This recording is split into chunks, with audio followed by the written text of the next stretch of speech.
आता फ्लॉवर लावली म्हणले खतं तर टाकावंच लागणार आहे. मग काय गेलो खतं आणायला. खतं आणताना आपण कसं एक खड्डी आणतो नाही का. म्हणजे कसं आहे माहिती आहे की एक खड्डी खतं आणले का टेन्शनच नको नको पुन्हा पुन्हा ते दुकानात जायला नको यायला नाही का. कधी खत भेटतं कधी भेटत नाही असं पण होतं बऱ्याच वेळा नाही का. त्याच्यामुळे आपण खत आहे ना वन टाइम डायरेक्ट आणून टाकतो एका एका प्लॉटचं. फ्लॉवरच्या खत व्यवस्थापनाचा विचार जर केला ना आपण 1 महिन्यामध्ये 3 डोस पूर्ण करतो. त्यानंतर मग आपण खत वगैरे काहीच टाकत नाही फ्लॉवरला. आता खतं आणायची म्हणलं तयारीमध्येच गेलो होतो. पावसाचं वातावरण होतं म्हणलं कागद बिगद संग न्यावा म्हणजे नको टेन्शन. पण तो कागद टाकला तो असा बारा बारा उडायचा ना. चायला खतं घेऊन थोडंच पुढं निघलो होतो लागली बुरबुर यायला म्हणलं चायला असा फोकरीत आणला ट्रॅक्टरनं.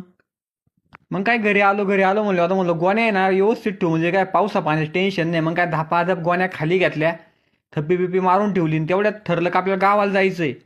मग काय पटापट गोण्या खाली घेतल्या आणि गावाला गेलो तिकडं मोकार टाइम झाला 4:30-5 तिकडंच वाजले म्हणलं त्या गाय आपल्या जेव्हा आणि वाट पाहत असतील चला भाऊ पटकन.